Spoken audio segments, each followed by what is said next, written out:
Hello and welcome to North Star Stamper. I'm Susan Kramer. I'm an independent Stampin' Up! Demonstrator in Minnesota, and today we're talking about how to finish off your cards. Let me find myself. Let's see if I can find myself. There I am. Okay. I am consistently North Star Stamper.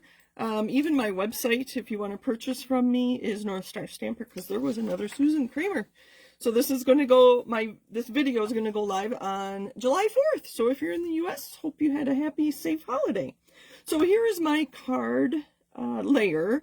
If you have followed me very long, you know that I love to stamp. Stamps, ink, and paper are my thing, but it's fun to use all the other things too. So we're going to talk about some tips and tricks on finishing a card using this panel. So I'm going to give you 5 tips plus a bonus or 2 as we go along. Okay, so the first thing, this is just a layer. I think it's 3 3/4 by 5. So I could put it on a white card base and it'd be fine. That's a nice card, right? So my first tip, let me get my list here. So my first tip is when you're stamping, leave white space. Instead of making this all filled and then needing something to put on top of it to see your sentiment, leave some white space. I am still learning this, to be honest with you, and I've been stamping 28 and a half years, I think it's been. So I'm still learning, lots to learn, always something new. So leaving white space is tip number 1. Tip number 2 is going to be layering. So my flowers down here are Gorgeous Grape, and so my first choice, and this is, we'll put this card together at the end of the video here. My first choice would be Gorgeous Grape layer to coordinate with that. My leaves here are Granny Apple Green. That would look nice too, right? Okay. Well, what if I didn't have Granny Apple Green cardstock? Let's try a different kind of green. And I want you to see the difference between that, where they don't quite match. This one is Shy Shamrock, and that's not the color I used on there. And if you don't have cardstock to coordinate with that, go with a neutral, like black or brown. Stampin' Up! Is now calling Navy and Mossy Meadow. What was the other one? I can't remember. Misty Moonlight, I think, isn't a neutral. So if you didn't have the Gorgeous Grape cardstock, you could use a black. That would be a very nice dramatic card. So one of my bonus tips is, if you have a blending brush, you obviously have the ink because you stamped it. You could blend the edges of a white layer and then do it really heavy on the with the ink, and then you would end up with just a Gorgeous Grape layer edge, so it would look like Gorgeous Grape cardstock. So this is my bonus tip, and this was one of the first things I talked about. To be frugal, I am going to punch out the center of my layer, and then these I can use on this card, or I can save for another card. It all depends. So let's go ahead and put this together. So tip number 1 was white space. Tip number 2 is layers. And if you can't coordinate, then if you can't match, then just coordinate. All right, so there we go. Make sure that's down, and I'm going to go ahead and add this layer. You could put this up on dimensionals, and that adds a lot to your card as well. I don't have dimensionals handy, so I'm just going to go ahead and put this layer on here. I did vary my the width of my reveal there. Okay, so white space layer. If you can't match, okay. So my next tip, and I didn't do this, I should have looked at my list. If I was going to stamp Happy Birthday on my layer, I should have stamped before I adhered, because if I misstamp, I don't get a good image on my Happy Birthday, or if I get ink on the edge of my block and then it gets onto my surface, then what do? So if that should happen, if I stamp Happy Birthday and I don't like my image, my tip is to cover it up. So this would cover up that image if you stamped it. Excuse me. And then you could cover it up, and if you adhere that well, nobody will ever know that you have a stamped image or misimage underneath your sentiment. So that is tip number 4, stamp before you adhere. So do as I say, not as I do. I am going to stamp this happy birthday on my label. And that's from the Stylish Shapes labels. I forgot to tell you what stamps I used. Stamps and colors. That's always the thing that I want to know. Okay, my flowers here were, all right, bear with me, Gorgeous Grape and Fresh Freesia. My leaves were Grainy Apple Green. I believe my centers were Crushed Curry and Darling Duckling. Or maybe Darling Duckling and then stamped off Darling Duckling. I can't remember. And then the stamps I used, the flowers came from the Impressions of Bloom, and then they give you the centers as well. The lacy looking plant there is from the Gallery Blooms. And then I love adding dots, and obviously sometimes second generation, first and second, just to give you something different.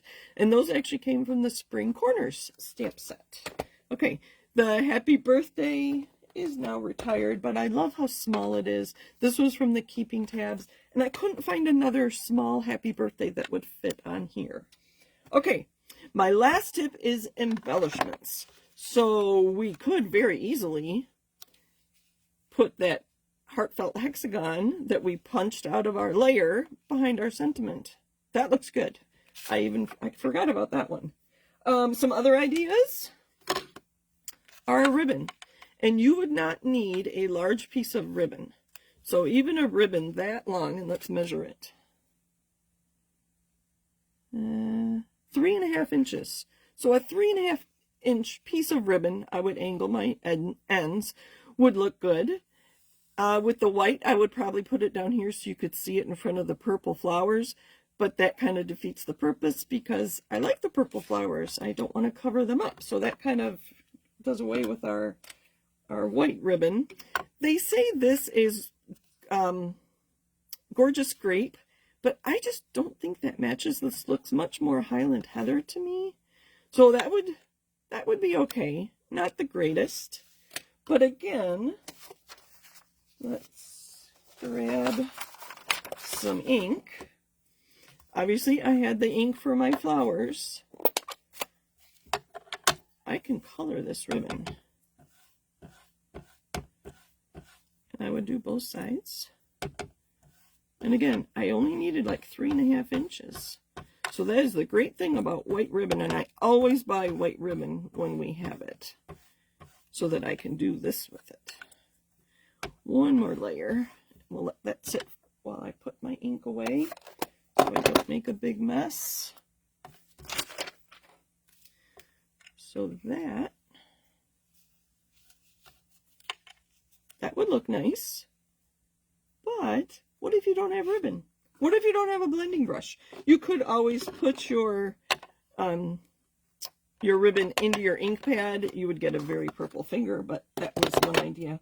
So my very frugal, and this is an extra tip, this is the piece of cardstock I removed from this purple layer, and it would fit and look very nice behind our sentiment. So that is what I'm going to do. We're going to be frugal, and rather than throwing this tiny scrap of cardstock away, I'm going to adhere it to the back of my sentiment.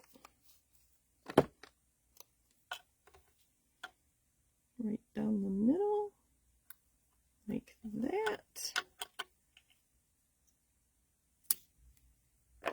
And I think I cut that at an angle. Let's be more dramatic. Sorry, I'm off screen, I know. I don't want my ends to go flying. And just like that. And let's put some... Oh, I got ink on my card. But that's all right. That's where my sentiment's going to go. So we're going to put that there. Happy birthday. Other embellishments, and there's nothing wrong with a card just like that. But a few other things I could do. Wink of Stella. Add that to some of your, in this case, my flowers. I think that would be very nice to have some shimmery flowers, or the fresh freesia as well. These are gold textured adhesive back dots, and I like that the gold coordinates with the center of my flowers. So I'm going to use these. I believe these are on Last Chance. Let's just sprinkle these around. I like to put things in odd numbers. 3 in a diamond like that. Or we're going to add 2 of these smaller ones. And my Take Your Pick tool has a putty end, and I can just pick up one like that. So we'll put that one there. You know what? We're going to go 3 right here. So there are my 5 quick tips. Let me find my list again. White space, layers. If you can't match, then just coordinate your layers. And lots of ideas there for colors or using a blending brush to create your own colored cardstock. Stamp before you adhere, and then embellishments. You have so many options. And I gave you a few ideas, and being frugal and using those scraps instead of throwing them away. Or, yeah. So that's what I have for you today. Fun card, and I made a top folding card. So thank you for joining me. If you're looking to purchase, northstarstamper.stampin'.net is my online store. Thanks for joining me. Happy stamping! Oh, you can't see that. I'll put that down there, just like that.